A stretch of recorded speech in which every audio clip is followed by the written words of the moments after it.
मङ्गोल national organisation प्रान्त number 1 का सदस्य शिवकुमार राईज्यूलाई आजको एपिसोडमा हामीले अतिथिका रूपमा निम्त्याएका छौँ। सर्वप्रथम उहाँलाई स्वागत गरौँ। स्वागत छ सर तपाईँलाई। धन्यवाद। जय मङ्गोल। आराम कुशलै हुनुहुन्छ? आराम कुशलै भन्नु पर्ला अहिलेसम्म। राजनैतिक तपाईँहरूको सङ्गठनको गतिविधि अहिले कसरी बढिरहेको छ? अहिले हिजो अस्ति भर्खरै वैशाख 30 गते शुक्रबारको दिन गएको स्थानीय तहको निर्वाचन पछाडि हामीले हाम्रो सङ्गठनको विषयलाई लिएर र चुनावी विषयलाई लिएर हामीले सबै स्थानहरूमा 1 नम्बर प्रान्तभरिको स्थानीय तहहरूमा हामीले सबै स्थानीय तहमा उम्मेदवार दिनुभएका हाम्रो नेता कार्यकर्ताज्यूहरूसँग भेटघाट गरेर हैन र हामीले चाहिँ एक खालको समीक्षात्मक कार्यक्रमहरू गर्दै र अहिले आएर सङ्गठनकै नीति निर्देशन अनुसारै अर्थात् सबैको अहिले यो असार साउन भनेको चाहिँ अहिले चाहिँ माना खाएर मुरी उब्जाउने समय भएकोले गर्दाखेरि केही दिनसम्म अलिकति सबै हाम्रो मूलवासी आमा बुवा दाजुभाइ दिदीबहिनीहरूलाई पनि हामीले चाहिँ यो खेतीको सिजनलाई चाहिँ अलिकति मध्यनजर गरेर केही दिन 1 महिना जस्तो अर्थात् 1.5 महिना चाहिँ हामीले एउटा कसैलाई पनि नभएर सबैलाई खेती गर्ने जतिलाई चाहिँ हामीले एक खालको उहाँहरूलाई चाहिँ समय दिएर हामीले मध्यनजर गरेर चाहिँ त्यसलाई खेतीलाई टार्गेट गरेर चाहिँ हामीले अहिले बृहत रूपमा चाहिँ गरिएको छैन र हामीले कार्यकर्ता भेटघाट कार्यक्रमहरू चाहिँ गरि नै राखेछौँ। यसरी नै चलिरहेछ सङ्गठनको कार्यक्रमहरू चाहिँ सर। गएको आसन्न स्थानीय तहको निर्वाचनमा मङ्गोल नेसनल अर्गनाइजेसनले कहीँ कतैबाट नतिजा निकाल्न सक्यो कि सकेन सर?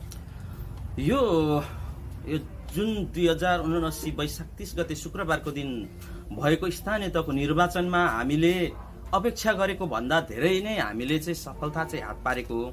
तर गणितीयको हिसाबमा हेर्ने हो भने हैन एक खालको संसारमा जित कसलाई भन्छ र हार कसलाई भन्छ र त्यो हिसाबले बाहिर नजरले हेर्ने जित गणितीय हिसाबले नलिए पनि हामीले नीतिगत रूपमा हामीले चाहिँ जित धेरै ठाउँ अर्थात् देशैभरि हामीले चाहिँ जित हासिल गरेको छौँ हैन। हामीले साँच्चै भन्नु हो भने चुनाव आउनुभन्दा अगाडि नै हामीले ठुलो जित चाहिँ हासिल गरेको हामीले अनुभूति गरेका छौँ हैन र यो यथार्थ पनि हो।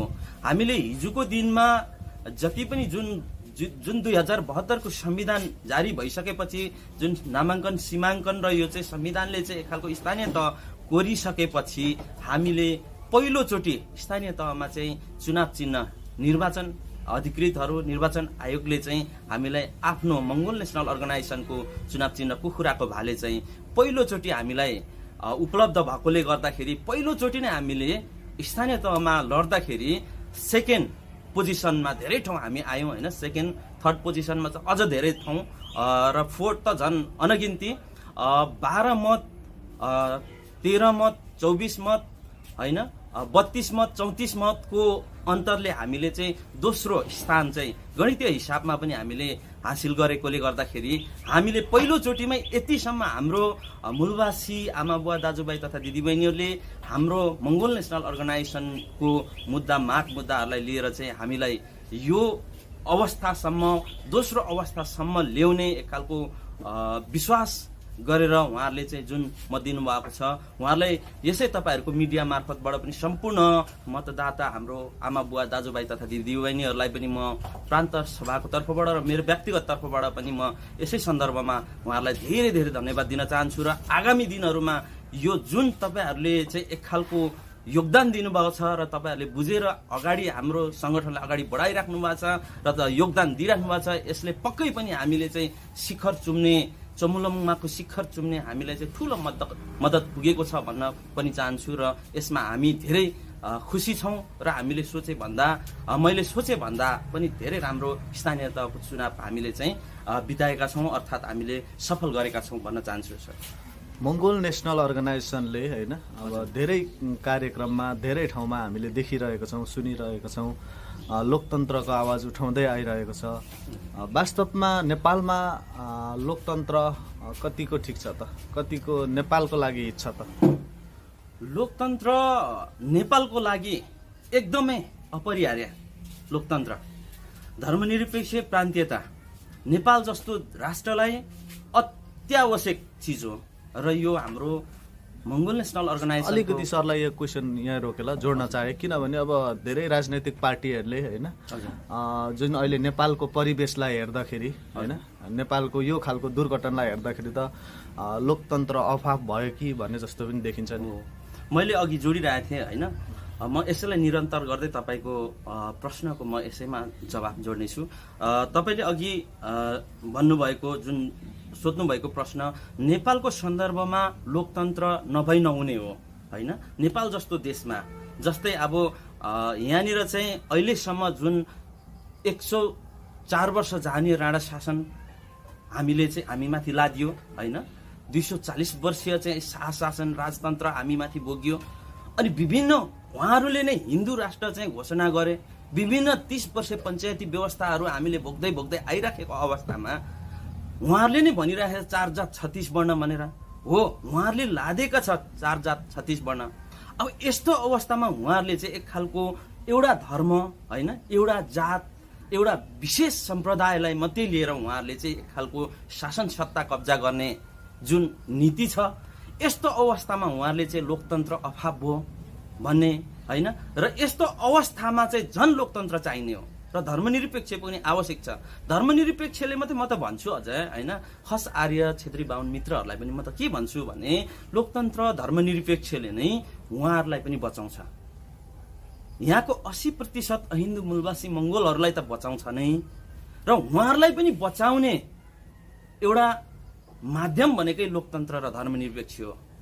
अहिले हाम्रो जुन सङ्गठनमा अब मङ्गोल नेसनल अर्गनाइजेसनका संस्थापक महामानव डाक्टर गोपाल गुरुङज्यूले लोकतन्त्र धर्मनिरपेक्ष जुन प्रान्तीयताको जुन परिकल्पना गरेर चाहिँ उहाँले चाहिँ वर्षौं वर्ष दशकौं दशक वर्षदेखि उहाँले चाहिँ क्रान्ति गरिराख्नु भएको थियो, बोलिराख्नु भएको थियो। कसको लागि रहेछ भन्दाखेरि त सबै नेपाली नागरिकहरूको लागि हो। साँच्चै बुझ्नुपर्ने हुँदाखेरि हो, कतिले भन्छ मङ्गोल नेसनल अर्गनाइजेसनले छेत्री बाहुनहरूलाई गाली गर्यो, छेत्री बाहुनहरूलाई हुलेन पनि भन्छ होइन। हो, हामीले साधारण सदस्य चाहिँ नहुलेकै हो, तर यो देशको कतिले चाहिँ भन्छ मङ्गोल नेसनल अर्गनाइजेसनलाई चाहिँ छेत्री बाहुनहरूलाई लखेट्ने कुरा गर्छ भनेर पनि भन्छ। यो कुराहरू चाहिँ तपाईँहरूले बुझ्नुपर्छ। र छेत्री बाहुनहरूलाई मङ्गोल नेसनल अर्गनाइजेसनको नेता कार्यकर्ताहरूले हो लखेट्ने नै हो, तर कहाँबाट लखेट्ने हो त भन्दाखेरि जुन नेपालको विभिन्न राष्ट्रियता, जुन नेपालको विभिन्न ठाउँहरू बेच्ने लिपुले, कालापानी, लिम्पियाधुरा, 10 गजा टनकपुर, महाकाली, कोशी, कर्णालीहरू बेच्ने, विभिन्न राष्ट्रिय सम्झौताहरू गर्ने त्यस्ता राष्ट्रिय तत्त्वहरूलाई चाहिँ हामीले लखेट्ने हो। त्यो पनि कहाँबाट लखेट्ने भन्दाखेरि शासन सत्ताको कुर्सीबाट चाहिँ लखेट्ने कुरा गरेकै हो। तर हामीले लोकतन्त्रमा चाहिँ झन् हिजोको तुलनामा हिजो राणाकालीन, हिजो राजाकालीन समयमा भन्दा पनि लोकतन्त्रमा त झन् भ्रष्टाचारी, चोरी, डकैती, बलात्कारी मौलाएर गएको छन् भन्छ नि त सर्वसाधारण जनता। यो म आउनेवाला थिएँ होइन। यो चाहिँ किन यसरी गर्छ भने तपाईँ यो देशमा त जुन हाम्रो महामानव डाक्टर गोपाल गुरुङज्यूले भन्नुभएको थियो होइन, नेपालको राजा भनेको चाहिँ अक्टोपस भनेर चाहिँ भन्नुभएको थियो। अक्टोपसको 8वटा मुख हुन्छ भन्नुभएको थियो। त्यसरी नै जुन यो राजाको विभिन्न मुखहरू छ, यहाँ विभिन्न पार्टीहरू होइन, विभिन्न पार्टीहरू छ, नाम भनेर भनि नसक्नु छ पार्टीहरू होइन। यो मुखहरूले चाहिँ के खालको कुरा गरिरहेछ भने यहाँनिर चाहिँ लोकतन्त्र धर्मनिरपेक्ष अभाव सिद्ध तुलाएर फेरि पनि हिन्दू राष्ट्र होइन र फेरि पनि राजतन्त्र ल्याउनको लागि लोकतन्त्रलाई चाहिँ कसरी फेलर देखाउने भन्ने उहाँहरूले चाहिँ एक खालको नीति बोल्दाखेरि त हो लोकतन्त्रवादी जस्तो बोल्ने, धर्मनिरपेक्षतावादी जस्तो बोल्ने, तर व्यवहारमा 100% हिन्दूवाद र राजावादको कुराहरूलाई चाहिँ उहाँहरूले चाहिँ कार्यमा चाहिँ अगाडि बढाइराख्नु भएकोले गर्दाखेरि जुन चोरी, डकैती, बलात्कारी भन्ने चाहिँ लोकतन्त्रमा आयो भने हिजो पनि थियो नि, हिजो पनि चोरी थियो, तर अहिले चाहिँ हाइलाइट गरेर त्यसैलाई मात्रै फोकस गरेर विभिन्न चाहिँ एक खालको चाहिँ साम्प्रदायिक मिडियाहरू खडा गरेर चाहिँ त्यसैलाई चाहिँ जुन हिजो पनि भइरहेको थियो तर हिजो चाहिँ चुप्पो लागेर बस्ने, अहिले जब लोकतन्त्र जुन महामानव डाक्टर गोपाल गुरुङको एजेन्डा लोकतन्त्र धर्मनिरपेक्ष आइसकेपछि यसैलाई फेलर देखाउनको निमित्त उहाँहरूले हाइलाइट गरेको मात्रै हो। तर यो चिजहरू पनि शासन सत्तामा बस्ने सरकारले चाह्यो भने यो सबै निर्मूल हुन सक्छ, तर उहाँहरूले निर्मूल चाहेर पनि गर्नुहुन्न। किन भन्दाखेरि यहाँनिर चाहिँ लोकतन्त्र अभावसित तुल्याउनु छ, धर्मनिरपेक्ष अभावसित तुल्याउनु छ, देखाउनु छ, फेलर बनाउनु छ। त्यस कारणले गर्दा उहाँहरूले चाहिँ लोकतन्त्र धर्मनिरपेक्ष प्रान्तीयलाई चाहिँ उहाँहरूले चाहिँ के छ, असफल बनाउने ठुलो प्रयास गर्नुहुन्छ र गरि नै राख्नु भएको छ र गर्नु नै हुन्छ। यो चाहिँ तपाईँहरूको माझमा यो चाहिँ सबैले बुझ्नुपर्ने हुन्छ। अब जस्तै अब हामीले धेरै लोकतन्त्रको विषयमा चर्चा परिचर्चा गरिरहेका छौँ होइन। हजुर, लोकतन्त्र देशमा आइसकेको छ, लोकतन्त्र भन्छौँ। हजुर, तपाईँले अब धेरै कुरा पनि बताइदिइसक्नु भएको छ र पनि जनतालाई अलिकति स्पष्ट हुने तरिकाले बताइदिनुहुन्छ कि लोकतन्त्रमा त अब जनताको घाँस बाँस कपास सबै कुराको सुरक्षा हुन्छ होइन, तर पनि यी कुराहरू चाहिँ वास्तवमा किन कार्यान्वयन चाहिँ भएको छैन त? लोकतन्त्र त मुखमा शब्दमा मात्रै आएको जस्तो देखिन्छ, यो व्यवहारमा चाहिँ किन कार्यान्वयन भएको छैन? तपाईँले सही कुरा भन्नुभयो होइन। यहाँनिर लोकतन्त्र धर्मनिरपेक्ष प्रान्तीयता संविधानमा त लेखिएको छ, यो हामीले मान्नु पनि पर्छ र मानेका पनि छौँ। यो संविधानमा लोकतन्त्र धर्मनिरपेक्ष लेखिएको छ, यो राम्रो कुरा हो। तर त्यो लेखिएर मात्रै भएन, कार्यान्वयन हुनु पर्यो। र कार्यान्वयन कति बेला हुन्छ भन्दाखेरि जसले लोकतन्त्र धर्मनिरपेक्ष र प्रान्तीयताको जसले चाहिँ एजेन्डा उठाएको थियो, जुन शक्तिले उठाएको थियो, त्यो शक्ति नै सरकारभन्दा बाहिर भएकोले गर्दाखेरि यहाँनिर चाहिँ लोकतन्त्र धर्मनिरपेक्ष र प्रान्तीयताको चाहिँ लोक समुदायले, आम लोक समुदायले चाहिँ अनुभूति गर्नु पाएको छैन। त्यसकारणले तर उहाँहरूले पनि यो लोकतन्त्र र धर्मनिरपेक्ष प्रान्तीयता जुन यसैलाई टेकेर उहाँहरूले पनि यो शब्दहरू अर्थात् यो लोकतन्त्र फेलर गर्ने काम पनि यसैमा लोकतन्त्रमै टेकेर उहाँहरूले गरिराख्नु भएको छ। तर उहाँहरूलाई हेकार होस् यो लोकतन्त्र धर्मनिरपेक्ष प्रान्तीयता रहेन भने उहाँहरूले जुन अहिले खेली आएको सेवा सुविधा लिएकोहरू पनि भोलि कटौती हुन्छ। तर यो उहाँहरूले यो चाहिँ एक खालको लोकतन्त्र धर्मनिरपेक्षलाई चाहिँ फेलर गर्ने भनेको, फेलर हुनु गर्छौँ भन्नु र भित्री रूपमा कार्यान्वयन गर्नु भनेको उहाँहरूको 12 बजेको दिवा सपना मात्रै हुनेछ। यो अब कहिल्यै पनि लोकतन्त्र धर्मनिरपेक्ष र प्रान्तीयता सरकार अब अगाडि बढ्नेछ र यो कार्यान्वयन असली रूपमा गर्नु र 80% हिन्दू मूलवासी मंगोल र 20% खस आर्य मित्रहरूले पनि यसलाई फुल रूपमा 100% अनुभूति गर्नको लागि चाहिँ मंगोल नेशनल अर्गनाइजेसन जस्ता लोकतन्त्रवादी संगठनहरू चाहिँ राज्य सत्ताको शासन सत्तामा राज्यमा आउनुपर्छ, सरकार बन्नुपर्छ, अनि 100% लोक समुदायहरूले चाहिँ अनुभूति गर्नेछ भन्न चाहन्छु म। तपाईँ हामीले अहिले महसुस पनि गर्न सक्छौँ होइन, मिडिया सञ्चार माध्यमहरूमा पनि देख्न सक्छौँ र अहिलेको यो कार्य गतिविधि पनि हामीले जुन अहिले घटिरहेको छ, यो देशमा भइरहेको छ, त्यसलाई महसुस पनि गर्न सक्छौँ। प्रान्तीय संरचना चाहिँ अलिकति खर्चिलो भयो, यो चाहिँ अब यस्तो सानो कन्ट्रीमा एकदम महँगी भयो, यो आवश्यक छैन भन्ने कुरा पनि उठिरहेको छ नि। यो एकदमै बिल्कुल उठिरहेको कुरा हो। तर यस्तो हो, यो चाहिँ किन यस्तो भइरहेछ, जसले चाहिँ प्रान्तीयता राम्रो होइन अभाव छ भनिरहेछ होइन, जसले चाहिँ यो प्रान्तीयता ठिक छैन भनिरहेछ, उही पार्टीका उनीहरू नै चाहिँ मुख्यमन्त्री भइरहेछ क्या। फेरि दौरा सुरुवाल लाएर ढाका टोपी ढल्काएर मन्त्रालयमा बसिरहेछ। लोकतन्त्र प्रान्तीयता धर्मनिरपेक्ष राम्रो छैन अभाव छ भन्नेहरू नै 2.5 करोडको 3 करोडको मर्सिडिज बेन्जमा made in Japanese made in American गाडीहरूमा चढेर चाहिँ फरर हिँडिरहेछ। फेरि त्यही मान्छेले चाहिँ प्रान्तीयता फापेन होइन, धेरै खर्च हो। खर्च हुनु ठुलो कुरो होइन, खर्च हुनु ठुलो कुरो होइन, मेन आम्दानी हुनु पर्यो के। हाम्रो देश, हाम्रो प्रान्त अर्थात् हाम्रो राष्ट्रमा आम्दानी छैन। हाम्रो देश कस्तो भइरहेछ भन्दाखेरि सबै धेरै चेतनशील भइसकेका हाम्रो सचेत नेपाली नागरिकहरूलाई थाहा छ हाम्रो देश किन पछि पर्यो, किन हाम्रो राष्ट्र किन गरिब छ। प्रकृतिले दिनुपर्ने चिजहरू सब थोक दिएको छ होइन। हाम्रो देशमा के को कमी छ, प्रकृतिले के दिनु कम गर्यो? हाम्रो देशमा सुन खानी छ, तामा खानी छ, फलाम खानी छ, कोइला खानी छ, पत्थर खानी छ, जल जमिन जङ्गल छ, विभिन्न खालका रुखहरू चाहिँ अमूल्य चिजहरू छ, युरेनियम पनि छ। संसारको सबैभन्दा दोस्रो जलस्रोतको धनी पनि हाम्रो देश नेपाल बन्छ, तर पनि किन गरिब भयो? यो प्रश्नको उत्तर नमिलाइन्जेलसम्म हाम्रो देश बन्दैन। त्यस कारणले गर्दा किन यो चाहिँ प्रान्त सरकार अभाव भयो, खर्च धेरै भयो भन्दाखेरि यहाँनिर चाहिँ विभिन्न खालको सिस्टमहरू छ। अलिकति लामो समय जान्छ यो प्रश्नको उत्तर क्लियर बुझ्नु हो भने होइन, यहाँनिर के गरिरहेछ भन्दाखेरि पूर्व पश्चिम भन्ने मन्त्रीहरू, पूर्व प्रधानमन्त्री भन्छ, पूर्व राष्ट्रपति भन्छ, पूर्व चिफ मिनिस्टर भन्छ, अनेकहरूलाई पनि सेवा सुविधा दिने होइन। अमेरिका जस्ता त्यस्तो समृद्ध देशका राष्ट्रपति बाराक ओबामा 2 कार्यकाल खाएर रिजाइन दिएको भोलिपल्टै उहाँ अर्को कम्पनीमा काम गर्नु, स्यालेरीमा काम गर्नु जानुहुन्छ। तर हाम्रो देश जस्तो सानो गरिब राष्ट्रका नेताहरू चाहिँ पूर्व प्रधानमन्त्री, पूर्व राष्ट्रपति, पूर्व गृहमन्त्री भन्दै देशका लगभग 450-500 पुलिस कर्मचारी, सशस्त्र कर्मचारीहरू त पूर्व प्रधानमन्त्री, पूर्व राष्ट्रपति, पूर्व उपराष्ट्रपति, पूर्व गृहमन्त्रीको नाममा चाहिँ पछाडि लागिरहेछ। करोडौंको प्रत्येक महिना करोडौंको तेल चाहिँ उहाँहरूको गाडीमा लगाइदिने कामहरू गरिन्छ होइन। र यो पनि ठुलो कुरो भएन, ठिक छ, हाम्रै नेपाली नागरिकहरूले खायो, यो पनि ठिक छ, मानिलिउँ। तर आम्दानीको स्रोत पनि त्यही अनुसारले बनाउनु पर्यो नि त। तपाईँले पनि खर्च गर्नुहोला, राम्रो कुरो हो नि। देश समृद्ध भयो भने मैले खर्च गर्ने हो, तपाईँले खर्च गर्ने हो, ठुलो कुरो त भएन।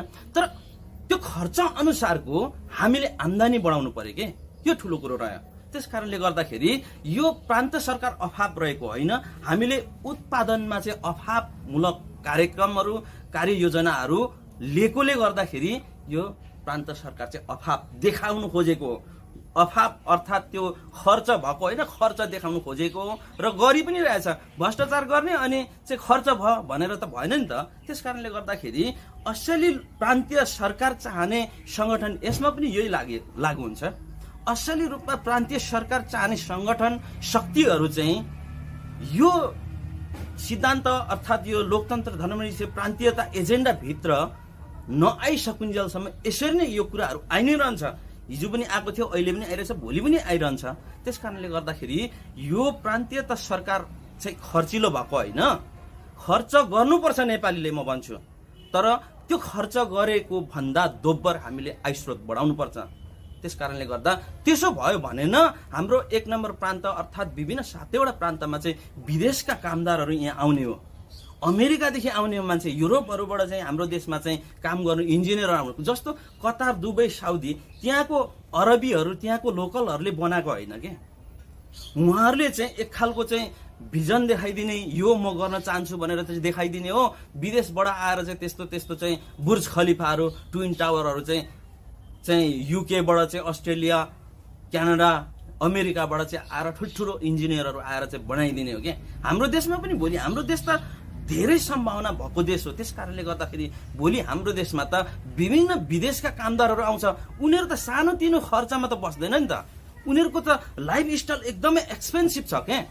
अब दुबईमै मैले हेरेको, दुबईमा त्यहाँनिर चाहिँ बेलायतको टिचरहरूले 60,000 दिराम खाँदो रहेछ। हामीले त्यो 60,000 दिरामको तुलनामा बेलायतको कामदारलाई दिनु सक्छौँ त? अहिले सानोतिनो खर्चलाई त खर्चिलो भयो भनिरहेछौँ। त्यो लेभलको हाम्रो देश बनाउनु सक्नुपर्छ, अनि खर्चिलो भयो भन्ने जस्तो लाग्दैन। हाम्रो इन्कम कम्ती भएकोले गर्दा हाम्रो चाहिँ प्रान्त चाहिँ खर्चिलो भयो, अर्थात् प्रान्तीय सिस्टम खर्चिलो भयो भन्ने चाहिँ उहाँहरूले देखाएको हो। तर हाम्रो देशमा जब आयस्रोतको सम्भावना चाहिँ एकदमै बृहत रूपमा बढ्छ, त्यस पछाडि सानोतिनो खर्च त्यो ठुलो कुरो लाग्दैन भन्न चाहन्छु म। जस्तै प्रान्तीय सरकारको तपाईँले फाइदा बताउनु भयो होइन, एकदमै राम्रो छ, देशलाई एकदमै उँभो गतितिर लाने होइन, एकदमै समृद्धि, एकदमै विकासशील बनाउनको लागि चाहिँ प्रान्तीय सरकारको एकदम आवश्यकता छ भन्ने कुरा। यो त हिजोको दिनमा प्रान्तीय सिस्टम नहुँदाखेरि एकछिन सरलाई मैले एकछिन रोक्न चाहेँ। यही कुरालाई प्रान्तीय यही कुरालाई जस्तै जनताले त बुझेको छैन नि त। अग्रज जुन राजनैतिक विश्लेषक भनाउँदो, जुन अग्रज नेताहरूले जे भन्यो त्यही कुरालाई एउटा विश्वास आधार मानिरहेको छ।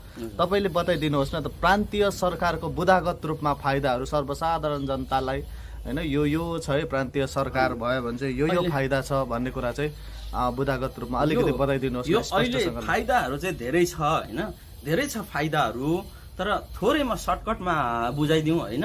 जुन अहिले स्थानीय सरकारहरू बनेको छ, प्रान्त सरकारहरू बनेको छ नि होइन, प्रान्त सरकार, स्थानीय सरकारहरू बनिरहेछ। जस्तै अब हिजोको दिनमा बजेटहरू केन्द्रीकृत प्रणालीबाट चाहिँ एक खालको राजतन्त्रले एक खालको चाहिँ केन्द्रमा बसेर बजेट छुटाएकोहरू कति टुक्रिँदै आइरहेछ। जुन अहिलेको प्रान्तीय एक खालको सिस्टम आइसकेपछि, स्थानीयको सरकारहरू बनिसकेपछि धेरै लोक समुदाय जनताहरूले धेरै अनुभूति गर्नु थालिसकेको छ।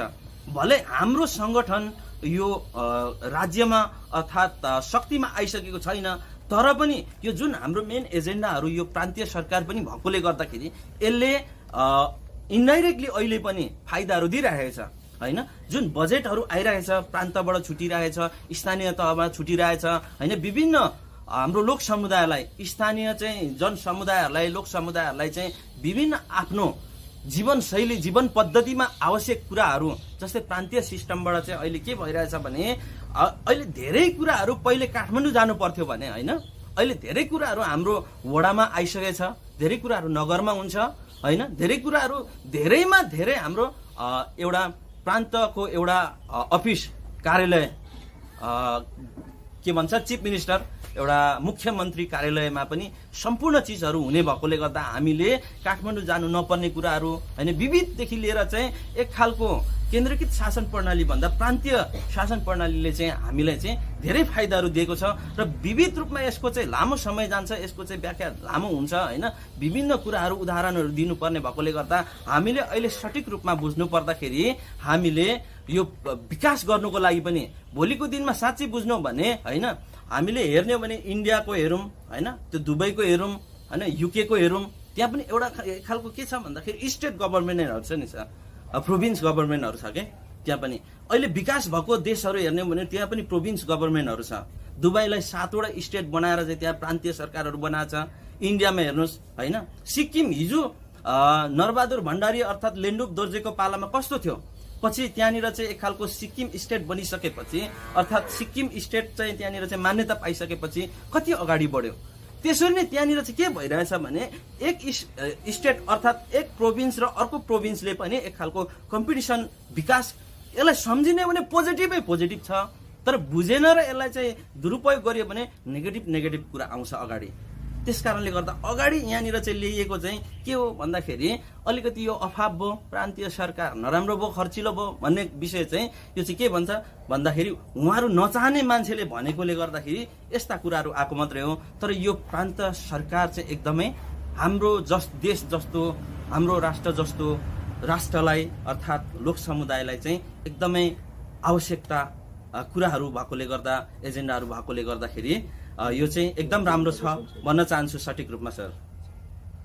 जस्तै नि सर, अहिले एउटा विवादित विषयमा जुन प्रान्तीय नामाकरण, प्रान्त नम्बर 1 को नामाकरण हजुरले हेरिराख्नु भएको छ, रेडियो टेलिभिजनहरूमा सुनिराख्नु भएको छ। एउटा विवादित प्रान्त नम्बर 1 को नामाकरणमा विवाद परिरहेको तपाईँले देखिराख्नु भएको छ नि त। तपाईँको धारणा चाहिँ वास्तवमा प्रान्त नम्बर 1 को कसैले अब खम्बुवान राख्नुपर्छ, कसैले किराँत प्रदेश, कसैले लिम्बुवान प्रदेश राख्नुपर्छ भनिराखेका छन्। तपाईँहरूको सङ्गठनको या तपाईँको व्यक्तिगत धारणा चाहिँ प्रान्त नम्बर 1 को नामाकरण चाहिँ वास्तवमा के राख्दा उचित होला? मैले यसको विषयमा पनि मैले अनुसन्धान गरेँ होइन, मैले धेरै कुराहरू बुझेँ। कतिले चाहिँ किराँत लिम्बुवान राख्नुपर्छ भनिराख्नु भएको छ होइन, कतिले लिम्बुवान हुनुपर्छ भनिरहेको छ, आफ्नो आफ्नो धारणा छ होइन। कतिले किराँत कोशी भनिराख्नु भएको छ होइन, कतिले चाहिँ खस आर्य मित्रहरूले चाहिँ सगरमाथा र कोशीमा एउटा हुनुपर्छ भन्ने छ होइन। र हाम्रै मूलवासी, हाम्रो आदिवासी जनजाति जुन अरू पार्टीमा रहेर चाहिँ एक खालको भाद्री सङ्गठनको रूपमा काम गर्ने मित्रहरूले पनि एक खालको भित्री मनदेखि चाहिँ कोशी र सगरमाथा रुचाइराखेको अवस्था छैन। तर म चाहिँ यसमा के भन्न चाहन्छु भने यो विभिन्न जातिको नाममा प्रान्तको नाम बनायो भने कुनै दिन, अहिले भलै नहोला, कुनै दिन जनचेतना आएको बेला चाहिँ यो विवाद हुन्छ। त्यस कारणले गर्दाखेरि यो एक खालको जातीयता, यो त एक खालको माथिबाट लादिएको एक खालको चलखेल छ। यसमा भित्री हाम्रो मान्छेले बुझेको छैन, यो हाम्रो लोक समुदायले धेरैले बुझेको छैन। यो लिम्बुवान खम्बुवान भन्ने एक खालको मङ्गोल भर्सेस मङ्गोल लडाउने भोलिको दिनमा। जस्तै यहाँ लिम्बुवान प्रान्त दियो भने 9 जिल्ला लिम्बुवान भनिराख्नु भएछ लिम्बू साथीहरूले होइन, लिम्बुवानका सङ्घीय लिम्बुवानका साथीहरूले 9 जिल्ला लिम्बुवान। त धरानमा फेरि खम्बुवानहरूको चाहिँ केन्द्रीय कार्यालय छ, त्यहाँ लिम्बू र खम्बु लडाउने होइन। फेरि के छ त म भन्न चाहन्छु किराँत प्रदेश राख्ने हो भने किराँतको अर्थ के हो त र किराँतले इतिहास कहाँसम्म कति कहिलेदेखि बोकेको छ र यो किराँत नाम कहिले कहाँदेखि आयो हामीले यो पहिले बुझ्नुपर्ने हुन्छ। फल्नाले यो अरे कागले कान लग्यो अरे भनेर चाहिँ कागको पछि लाग्नुभन्दा पहिला आफ्नो कान कागले लग्यो कि लगेन भनेर चाहिँ पहिला अनुसन्धान गर्नु जरुरी छ। किराँत भन्ने शब्द कहाँदेखि आयो, कस्तो शब्द हो, यो हामीले बुझ्नु जरुरी छ। तर हाम्रो मान्छेहरूले यो नबुझेको कारणले गर्दा यस्ता शब्दहरू बोल्दाखेरि उहाँहरूलाई पच्दैन। तर साँच्चै भन्नु भने हामीले एक नम्बर प्रान्तलाई चाहिँ हामीले सुइटेबल नाम चाहिँ कोशी भन्दा पनि चमुलुङमा राख्दाखेरि चाहिँ मेरो व्यक्तिगत तर्फबाट चाहिँ एकदमै सुइटेबल लाग्छ। किनभने कोशी पनि एउटा, कोशी भन्ने शब्द पनि एउटा चाहिँ कौशिक ऋषिको नामबाट राखिएको कोशी भन्ने एउटा चाहिँ रामायण कथामा जोडिएको छ। कौशिक ऋषि छ, त्यसमा चाहिँ एक खालको श्राप पाएर चाहिँ त्यो कोशीले चाहिँ डुबाएको, अनि पछि फेरि एउटा चाहिँ कन्या आएर चाहिँ माफी मागेर सूर्यलाई चाहिँ फेरि लिएर चाहिँ कोशीलाई सुकाएर अनि फेरि त्यो कौशिक ऋषि बाँचेको, यस्ता कथाहरू जोडेर चाहिँ एउटा चाहिँ पानीको बाउ भन्ने चाहिँ कौशिक। त्यस कारणले गर्दा यो कोशी भन्दा पनि थोरै छ, कोशी भन्दा पनि। हजुर, चोमलुङमा चाहिँ जस्तै अब त्यो धेरै लामो नजाउँ हामी होइन, जति व्याख्या विश्लेषण गर्दा पनि लामो हुन्छ। जस्तै चोमलुङमा हजुरले भन्नुभयो नि त्यो एकदम इन्ट्रेस्टिङ विषय बन्यो क्या। चोमलुङमा चाहिँ राख्नुपर्ने कारण के हो र चोमलुङमा चाहिँ कुन भाषाको शब्द हो र किन राख्नुपर्ने त्यो अलिकति बताइदिनुहोस् न जनतालाई। चोमलुङमा साँच्ची भन्नु भने सठिक रूपमा बुझ्नु हो भने एसियन भाषा भनेर बुझ्दा पनि हुन्छ मेरो बुझाइमा होइन। यो कुन भाषाबाट बस्यो भन्नुहुन्छ भने सठिक रूपमा हेर्ने हो भने, गहिरो अध्ययन गर्ने हो भने एसियन भाषा भन्दा पनि हुन्छ, अर्थात् मूलवासी मङ्गोल भाषा भन्दा पनि केही फरक पर्दैन। तर यो सगरमाथा भन्ने नाम राख्नुभन्दा अगाडि होइन, माउन्ट एभरेस्ट भनेर नाम राख्नुभन्दा अगाडि त्यो हाम्रो चोमलुङमाको नाम चाहिँ के थियो त, कसले पुष्टि गर्नु सक्ने? त्यो पहिला होइन, पहिला आदिमकालदेखि रहिरहेको, प्राचीन युगदेखि रहिरहेको नाम, जति बेला मानवको ज्ञान चेतना आएदेखि उहाँहरूले चाहिँ यो एसिया भूमिमा बस्ने मान्छेहरूले चाहिँ विश्वको सर्वोच्च शिखर चोमलुङमालाई चोमलुङमा भनेर चिनिराखेको। पछि आएर चाहिँ तै बाठो मै बाठो भनेर चाहिँ आफ्नो आफ्नो भाषामा राखेको नामहरू हामीले मान्ने कि न त ऐतिहासिक पृष्ठभूमिलाई हामीले जगलाई लिने हो, त्यो चाहिँ हामीले मध्यनजर गर्नुपर्छ र बुझ्नुपर्छ। यो चोमलुङमा भन्ने भाषा चाहिँ सठिक रूपमा बुझ्दाखेरि एसियन मूलवासीहरूको भाषा भनेर बुझ्दा हुन्छ, कुनै जात जातिको भाषा यसमा रहेन, म भन्न चाहन्छु सर। अब हामी कार्यक्रमको अन्त्यतिर आइसकेको छौँ। अन्त्यमा यस मिडिया हेरेर बस्नुहुने सम्पूर्ण दर्शक श्रोताबिनहरूलाई के मेसेज दिन चाहनुहुन्छ? म तपाईँ विशेष गरी तपाईँको मिडियालाई म मेरो केही शब्दहरू राख्ने अवसर दिनुभयो होइन। यसको लागि म तपाईँहरू सम्पूर्ण तपाईँको मिडिया टिमलाई चाहिँ म विशेष धन्यवाद दिन चाहन्छु। र देश विदेशमा जति पनि छरिएर रहनुभएको, विशेष आफ्नो जन्मभूमि आफ्नो परिवार होइन लाई चाहिँ चाहेर नचाहेर बाध्यतावश आफ्नो भूमिलाई छोडेर चाहिँ विदेशमा चाहिँ 55 डिग्रीको घाममादेखि लिएर विभिन्न शासन सत्ताहरूको कब्जामा बसेर हाम्रो मूलवासी अर्थात् नेपाली नागरिकहरूले जति पनि दुःख गरिराख्नु भएको छ, यो चाहिँ हाम्रो देशको, हाम्रो भूगोलको, हाम्रो माटो र हाम्रो प्रकृतिको कारणले नभएर हाम्रो देशको शासन सत्तामा बस्ने नालायक सरकारमा बस्ने, सरकार बनाउने, यो हेरफेर गर्ने एक खालको चाहिँ कामै नलाग्ने भ्रष्टाचारी सरकारको कारणले गर्दाखेरि हाम्रो दाजुभाइहरू, हामी पनि हिजो दुःख पाएका थियौँ होइन, अहिले हाम्रो दाजुभाइहरू पनि देश विदेशमा दुःख पाइराख्नु भएको छ। त्यस कारणले गर्दा अबको दिनहरूमा हामीले चाहिँ हिजो पनि भर्खरै गएको वैशाख 30 गते शुक्रबारको स्थानीय तहको चुनावमा पनि हामीले चाहिँ आफूले सक्दो बलबुतोले भ्याए जति हामीले अभ्यास गर्यौं स्थानीय तहको निर्वाचनमा। र अब आउँदै गरेको सायद कार्तिक मङ्सिरमा भित्रमा हुन्छ होला होइन, प्रत्यक्ष प्रतिनिधि सभा र प्रदेश सभाको चुनाव होइन, त्यसमा पनि लोक समुदायहरूले चाहिँ मङ्गोल नेसनल अर्गनाइजेसनलाई देश तथा विदेशबाट कुन तरिकाले सहयोग गर्न सक्नुहुन्छ होइन। विदेशमा रहेर आफ्नो घर छिमेकीहरूलाई चाहिँ फोन गरेर ल मङ्गोल नेसनल अर्गनाइजेसनको चुनाव चिन्ह कुखुराको भालेमा चाहिँ तपाईँहरूले चाहिँ आफ्नो अमूल्य मत अधिकार चाहिँ दायर गर्नुहोस् भनेर सरसल्लाह दिएर हुन्छ कि, अर्थात् कुनै पनि एक खालको सरसहयोगहरू तपाईँहरूको कस्तो खालको कुन माध्यमबाट सरसहयोग गर्नु सक्छु भनेर चाहिँ तपाईँहरूले चाहिँ एक खालको कल्पना गर्नुहुन्छ, अर्थात् वातावरण बन्छ, त्यो अनुसारले तपाईँहरूले पक्कै पनि मङ्गोल नेसनल अर्गनाइजेसन, तपाईँ हाम्रो साझा सङ्गठन अर्थात् तपाईँ हाम्रो यो देशको, म त अझै भन्छु मङ्गोल नेसनल अर्गनाइजेसनको जुन काम कार्यहरू खस आर्य मित्रहरूले पनि अहिले सहयोग गरिराख्नु भएको छ।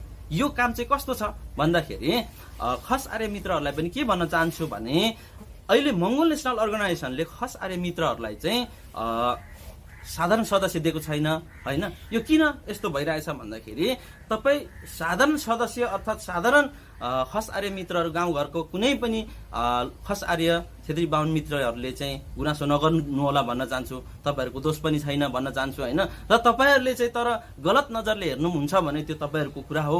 तर हामीले किन साधारण सदस्य दिँदै छैनौँ भन्दाखेरि मानिलिउँ यहाँ एउटा खेत छ, खेतमा मकै छरिन्छ, मकै छरेपछि गोड्नुपर्छ।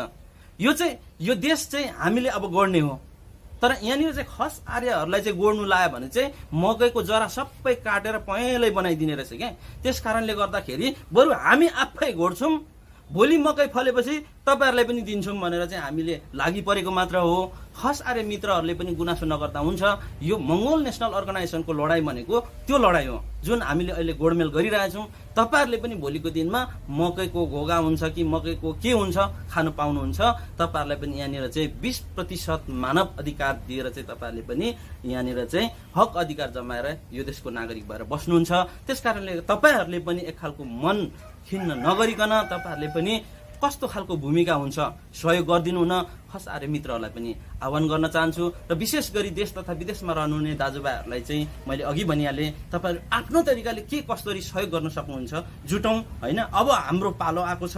अब यो देशको काँचुली फेर्नको लागि, यो देशको बाटो, यो देशको माटो, यो देशको भविष्य, लोकतन्त्र, धर्मनिरपेक्ष प्रान्तीय सरकारलाई बचाउनु छ भने तपाईँ हामी उठ्नुपर्छ। तपाईँ हामी एक नभई हुँदैन भन्न चाहन्छु। र विशेष गरी तपाईँहरूलाई आउने चुनावमा चाहिँ तपाईँहरूले विशेष गरी राम्रो आफ्नो तरिकाले भूमिका खेलिदिनु हुन हार्दिक आह्वान आग्रह पनि गर्न चाहन्छु भन्दै म मेरो भनाइहरू यहीँ अन्त्य गर्न चाहन्छु। सबैजनालाई धन्यवाद। जय मङ्गोल। आफ्नो कार्यव्यस्तताका कारण पनि हामीलाई समय दिनुभयो, यसका लागि तपाईँलाई धेरै धेरै धन्यवाद। धन्यवाद तपाईँलाई।